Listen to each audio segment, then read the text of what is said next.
Hey, Sarah. Hi, Megan. How are you? I'm doing well. We just had Halloween here last week. It was Yay. so much fun. This is one of my favorite holidays. What about you? Oh, same. I love it. I love dressing up. I know you do Yeah, too. I do. We went to a really fun neighborhood trick or treat that was down south of where we live, and every single house was completely done up, like almost like a Disney theme Oh, park style, like just so many wow. lights. It was incredible. It was so much fun. Oh, so fun. Yeah, it was awesome. But I was wondering if you heard about a couple of stories that came out from around our area, not where we live, but in an adjacent town. Do you check, so this is an aside, but do you check Halloween candy before your kids eat it? Um, no, but I pull out a lot of what they get and I swap it with Whole Foods candy because they're still little enough to not recognize a lot of the candy that they get. Yeah, So, of the actual candy that they are given by houses, I probably take like three-fourths of that and then I give them a bunch of Annie's healthy, gummies and lollipop healthier. pops Yeah. without like high fructose corn syrup. But did something S- happen? I haven't been on top of the news. so in an adjacent town, there was like a trunk or treat for a public school. And one of the trunk or treat stops was giving out THC laced candy. What? Did you hear about? Yeah, No. it looked like a little starburst. So it looked a little different than a starburst, but it looked like in that size and sort of looked like that packaging. So a 6-year-old Oh my ate it gosh. and ended up in the hospital, which Stoned? is stoned. Oh. Yeah, exactly. Which is like Oh crazy my because it's like a gosh. public school trunk or treat that this would happen at. And I guess it was a mistake. They didn't mean to be passing this type of That candy was their out. personal candy? I know, yeah, something like that. But What? I know in the same town, there was also a house. This is also something funny that came up that was giving out like old packets of ketchup and mayonnaise as the candy, like Ew. from like McDonald's or something like that. What? Okay, you have to tell me So off air what town this is. I Is it a know. town? Is it a town that I would ever go to? I don't know. I don't think it's like a bad town or anything like, but for both of those things to happen at the same place, it was like, wow, what's going on over there? Weird. So I know. I thought it was funny. It made me think to myself, well, I need to check their candy. I did take, Yeah. like you'd said, most of their candy, and our school actually takes that candy and donates it to troops overseas. So Yes. we donated most of our candy, so Yeah. that's fine. And I did look at their candy after I saw that THC laced story. I was like, oh my goodness, let me make sure this is not in their bags. And of That course, it is looked fine. crazy. I Oh know. my gosh. I I know. remember that being a thing when I was little, like my parents being like, okay, everybody check your candy. I don't Yeah, know, but yeah, we live in neighborhoods now that it's most of the houses we trick or treated are like people in our pretty community safe. that Yeah, we know, we like, we know. yeah, we're Yeah. friendly with. Like we walk by their house a lot, but oh gosh, that's crazy.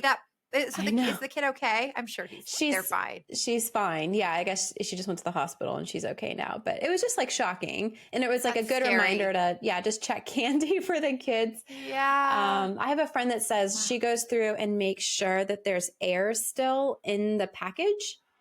Because if there's no air in Oh. the package, then you know it's been opened or tampered with. And so she'll take that. It's like, oh Oh. gosh, that's really That's a diligent. good way. That's a Yeah. good way. I mean, I just look at so much of that candy as poison anyways. I'm like, I Yeah. will not let my child put that in their body. Like it's not even real food. And they No. recognize a lot of Whole Foods types of candy. So they get really excited. I'm like, look at all this that we have. Like, let's swap Yeah. this. And they get excited because they don't recognize like what this like yellowhead lemon ball is or something, right? Yeah.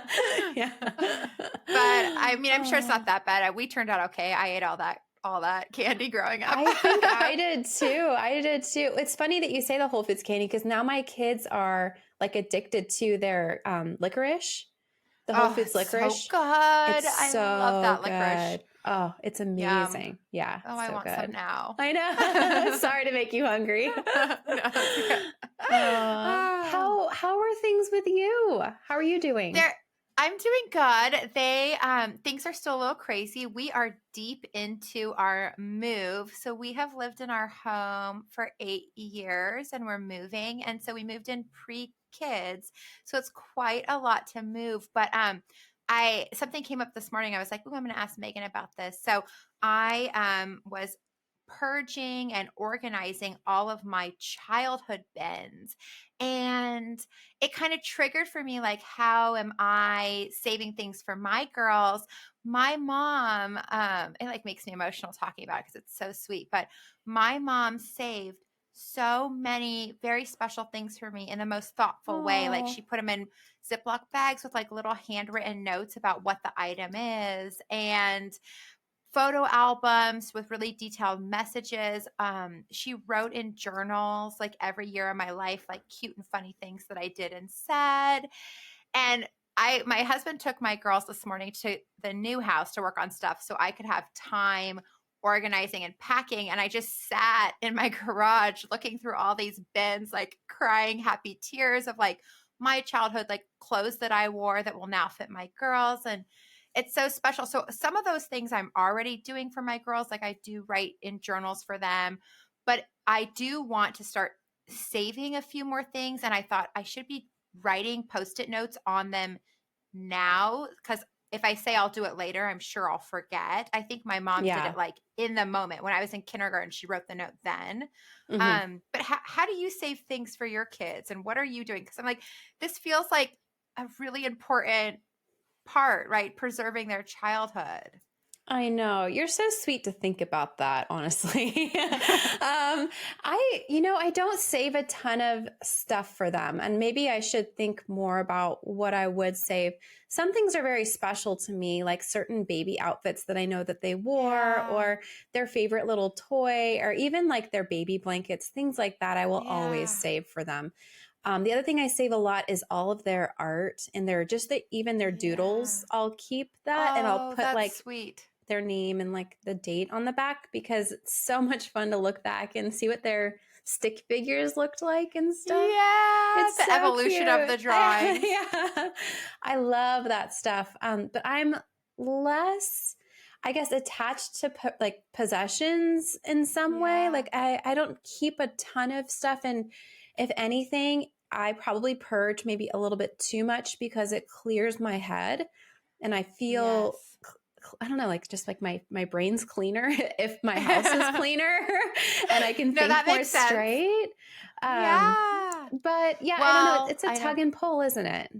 It is. It is. I know I have one like bin right now that I've been having my girls share for saving things, but I'm going to get a second one and have them each have their own, and then be really thoughtful about it. Hmm. I think, at times, sometimes I'm like, just get rid of everything. But then going through my own childhood items, I'm like, it's so special. I have two dresses my mom made, and she put the age that I was when I wore them, and it's Oh, my girl's age right now. So I'm going to put them in their new closet at their new home, and they can wear them hopefully for Easter this year or something. But cute. yeah. Yeah, that's so So I sweet. think I'm going to start doing the little notes. I think that's a good next step with the items.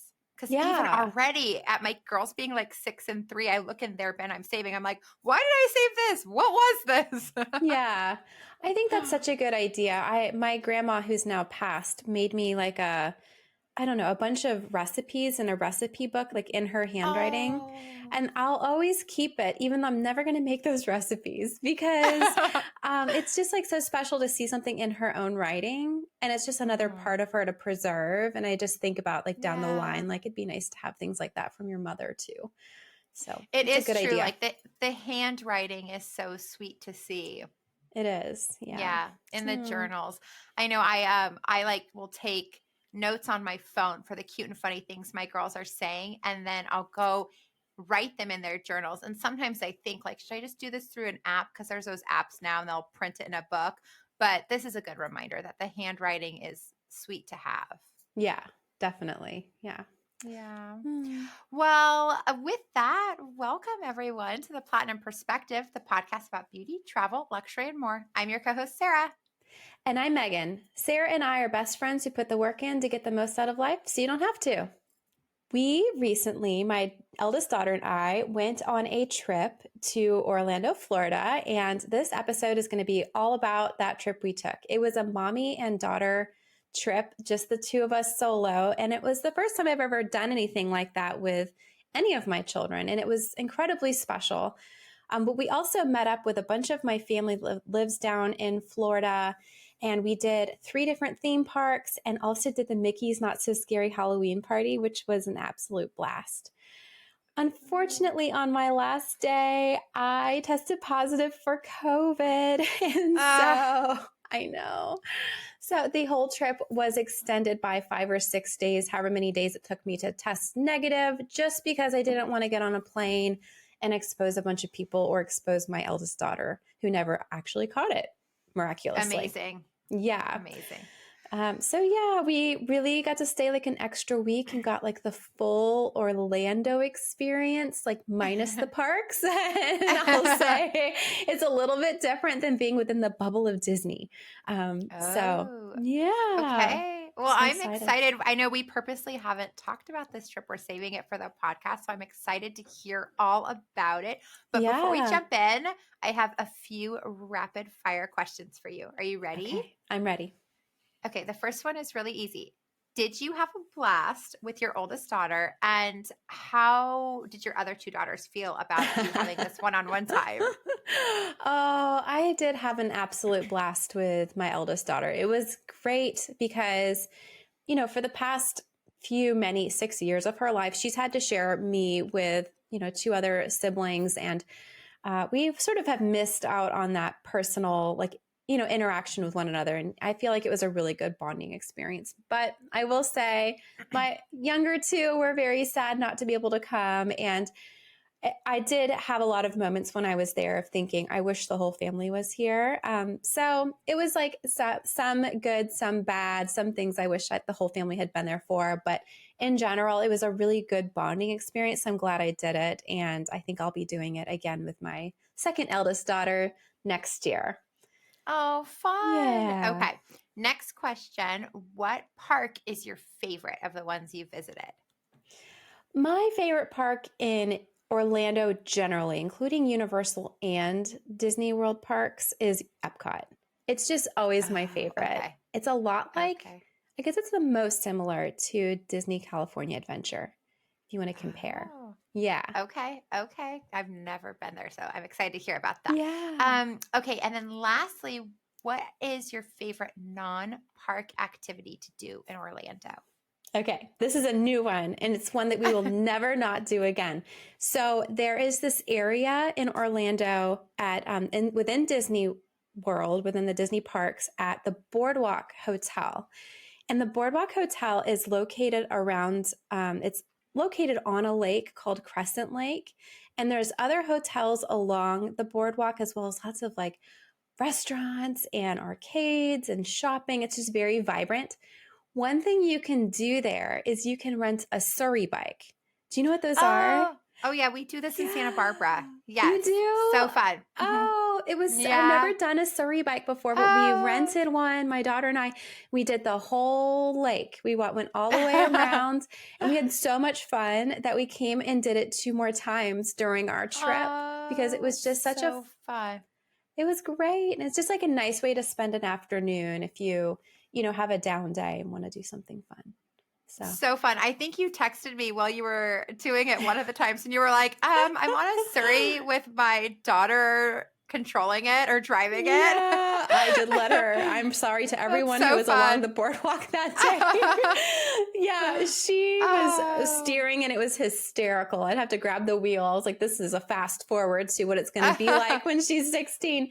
But it was so much fun and we were dying, laughing hysterically. So it was fun. It was a blast. Yeah. Highly recommend. Yeah. Okay. Well, let's jump into the episode. What prompted this trip?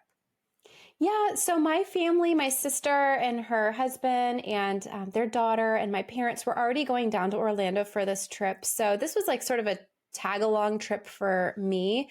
And as I was thinking to myself, I'm going to tag myself along here, I was thinking it'd be so much fun to do with my eldest daughter. So we went ahead and booked her a flight to come along with me, and we made it a mommy-daughter trip. So it was really special. It was a lot of fun. That's so fun. I haven't done one-on-one daughter trips yet because they're still so little, but I really look forward to that. Like that's a part of the mommy-daughter relationship that I think will be so much fun and so special. Yeah. Where did you guys end up staying? Yeah, this was super interesting. So we stayed at the Hilton Grand Vacations Club, SeaWorld. So this was actually about 20 minutes off of Disney property, much more Oh. closer to SeaWorld than it was to Disney. Oh, It was a okay. very nice hotel, I would say. It's a Hilton. It's sort of run-of-the-mill hotel. So it was very nice, had a pool and things like that, but definitely had some downsides to not staying on property like we usually stay. So, Okay. yeah. Did you, because I thought as a DVC member, wouldn't you always stay at those resorts? Is there a reason you didn't? Ideally, yes, Oh, unless okay. you run out of Oh. your points, which we did. Oh, We ran oh, out of okay. points for the year. Yeah, so we could have, Oh, okay. I could have tried to rent points, but we were doing this so last minute that the like renting points ahead of time, it was going to be very tight to do that. And we had, it turns out, a ton of Hilton points, with Oh, so yes. many Hilton points. And I just recently like realized that we had those. So I was like, well, why don't I just use those and I'll stay at the hotel? Yeah. And it was great because the hotel we were staying at was so cheap that we were able to like add 5 or 6 extra days using more points after I got COVID to just stay there. And we have, Oh, nice. yeah, it was a really, really cheap place to stay. So I would say, at least if you're using points, it would seem cheap. I think it was like $150 a night if you got a hotel room there. Oh, So it's pretty good. wow. Yeah. Okay. Compared to what we So, might like spend out here, for instance, in oh, right. California. Yes. Because everything's a little bit more affordable there. Yeah, exactly. Well, I've only been to Orlando once, and it was 8 years ago for a work trip. But what is the biggest difference between staying on property for Disney versus off property at the one you just stayed at?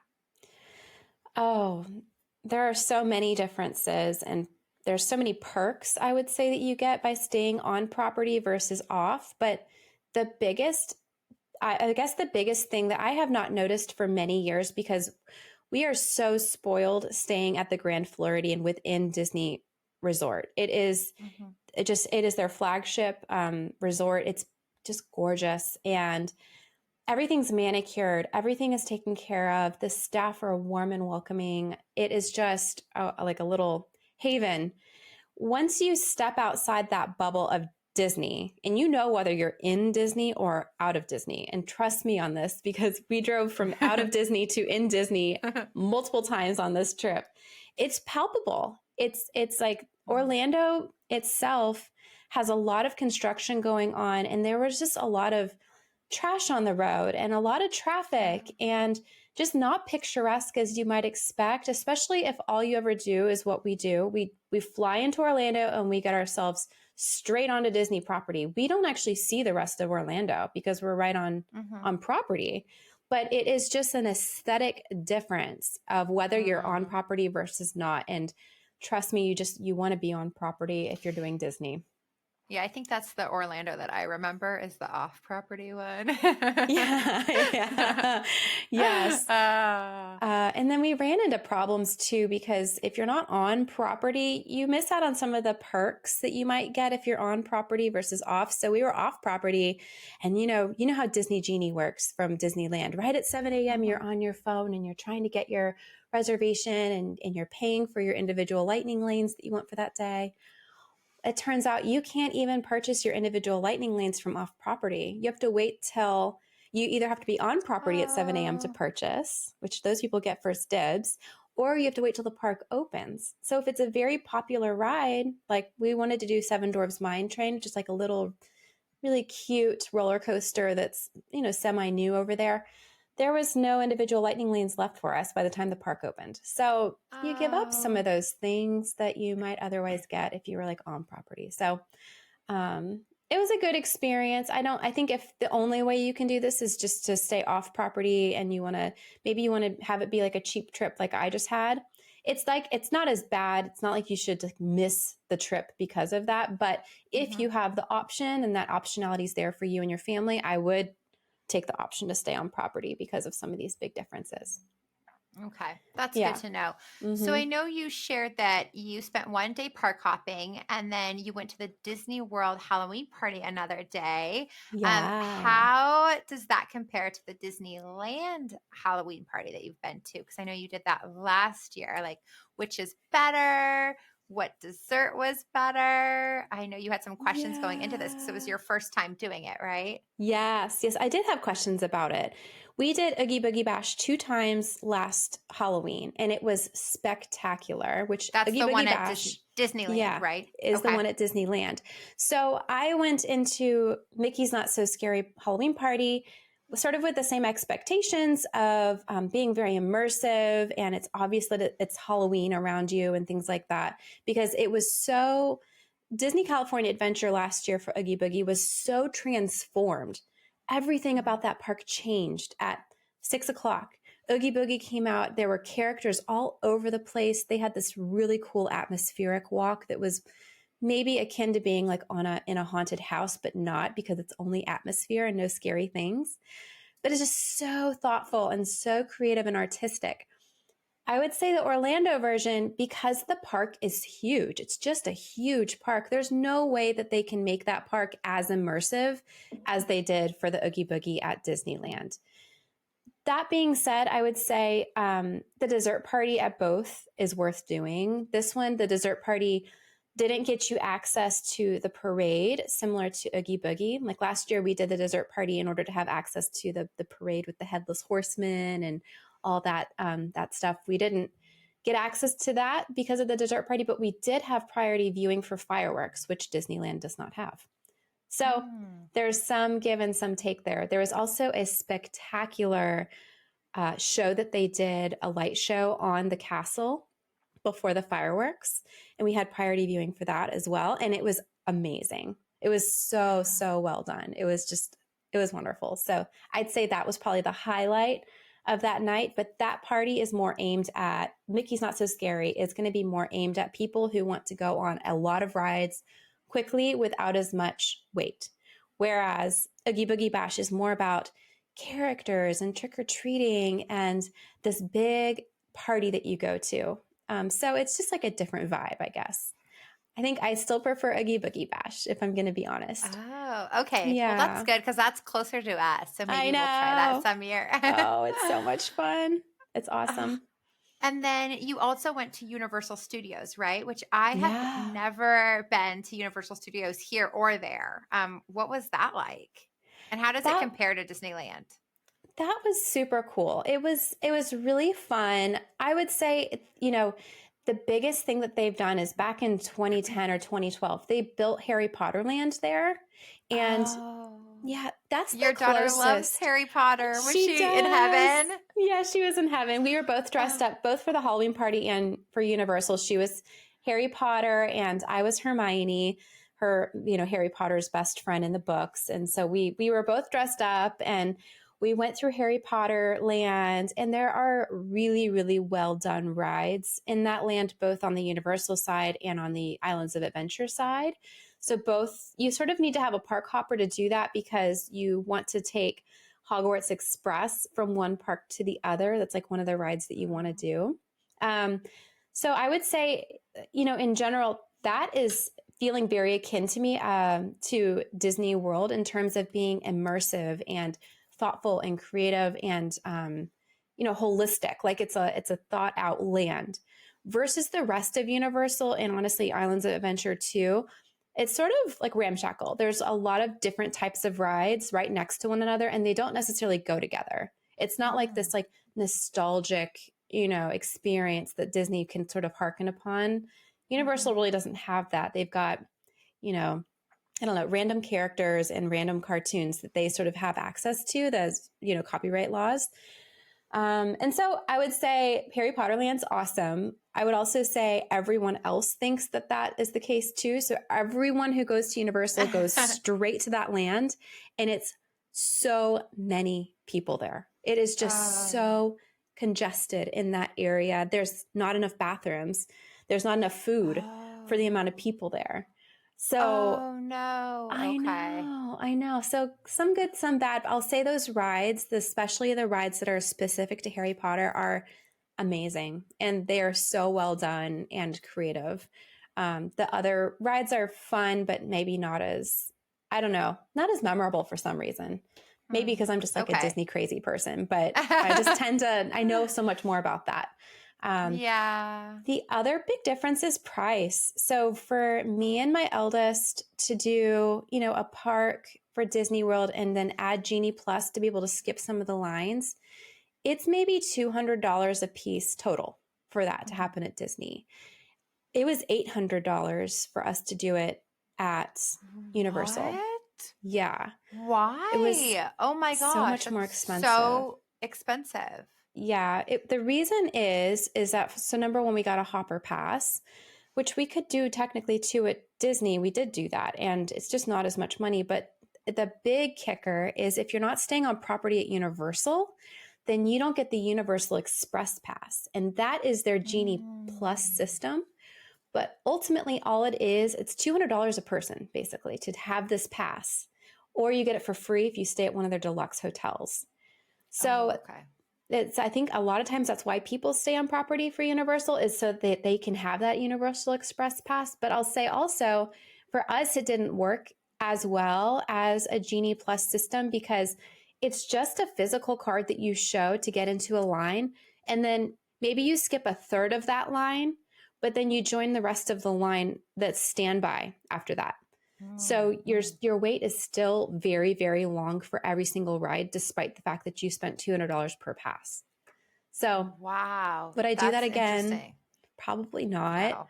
And I might even look at maybe if as the kids get older and if they want to do this again, I'm sure that they will.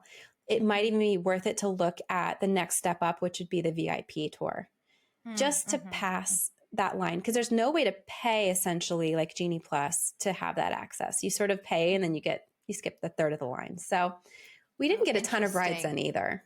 Yeah. So it kind of sounds like, unless you have a child that is super into Harry Potter, maybe skip this, but it may be worth it if you have a child who's really into it and wanting to see it. Yeah. For a while, I would say, my eldest wants to go back immediately.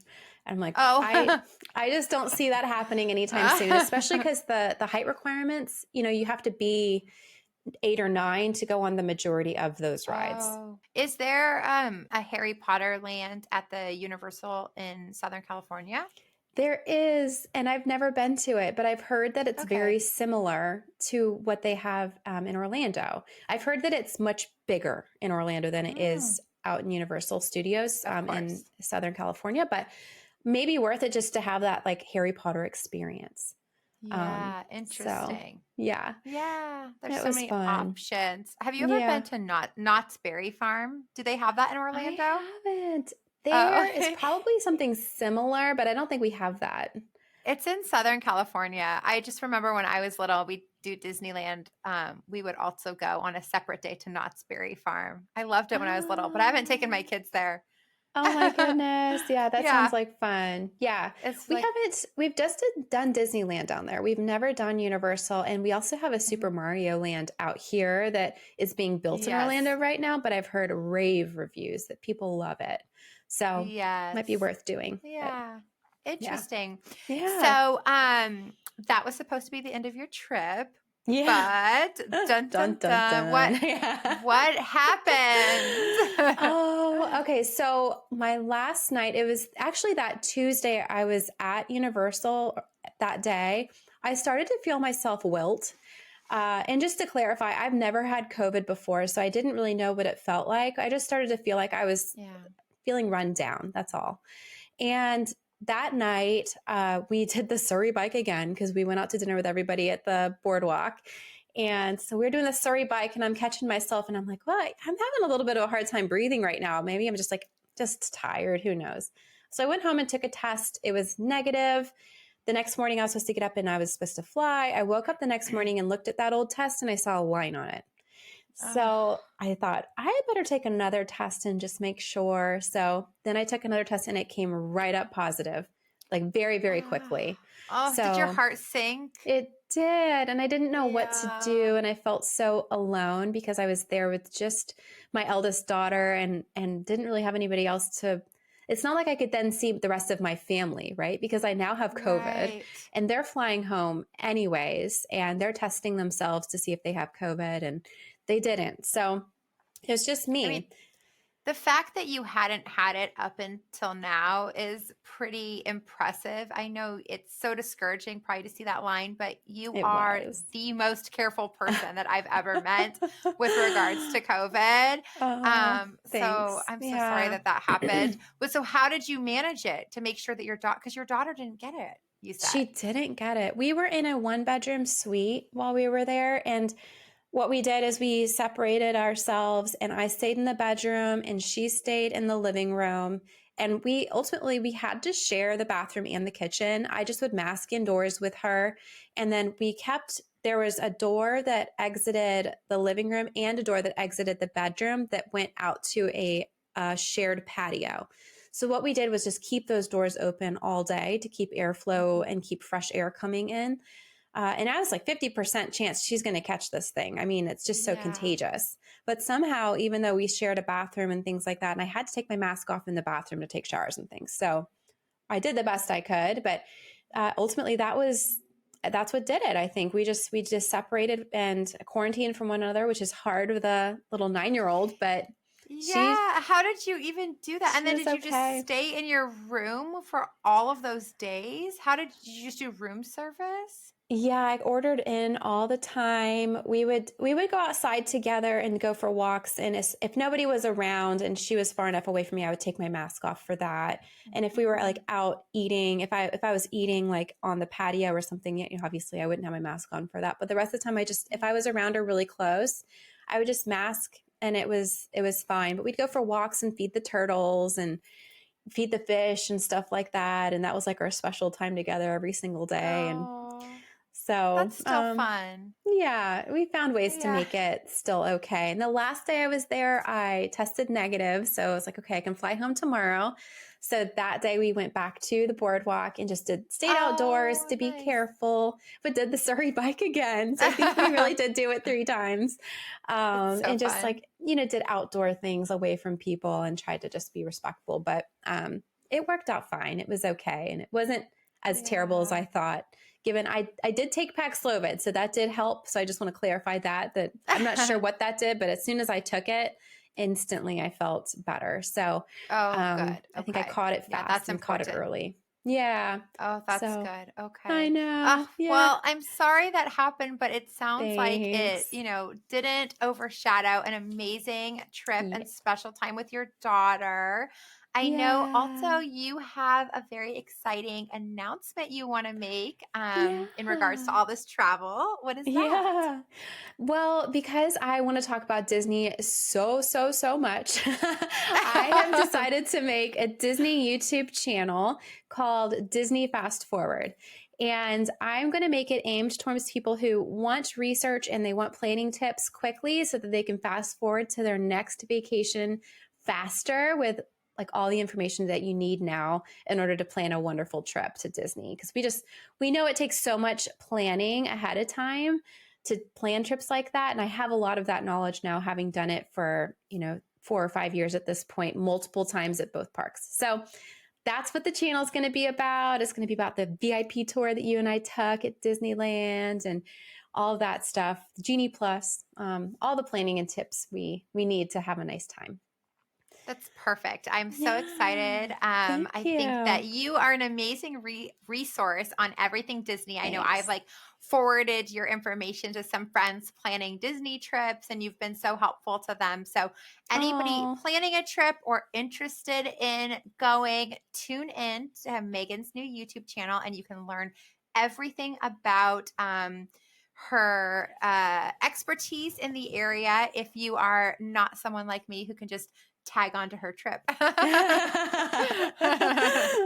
hope to make it that simple. Like people are just like, oh, just take the plan and just implement it, like make it very simple because it is so overwhelming how much things you have to think about ahead of time. So especially with Yes. kids, so. Oh, I know. Well, you made it so easy for me, but okay, this was fun. What are a few takeaways that we think our listeners can take from this episode? I know the first one I'll think of is that if you're going to Orlando and visiting the Disney resorts, you want to stay on property. Yes. That's the biggest take home of all time. That's the biggest one. That is the biggest take home. That's the biggest one. And then maybe skip Universal unless you have a super Harry Potter, a child that's super into Harry Potter. Just skip it. Yeah. It's more for teenagers, honestly, I think. For the most part. Yeah. And then probably just like try not to get COVID. Would that be That's huge. Yeah. Try not to get COVID while you're there. Yeah. Oh, that sums this it up. was a lot of fun. Okay, good. Well, and the last one, check out Megan's new YouTube channel for all things Disney. Yeah. But I think that's all for this episode of Platinum Perspective. Thank you everyone for watching. Tune in every week for more beauty, psychology, travel, and luxury. And please tell your friends, rate, like, and subscribe. Bye. Bye.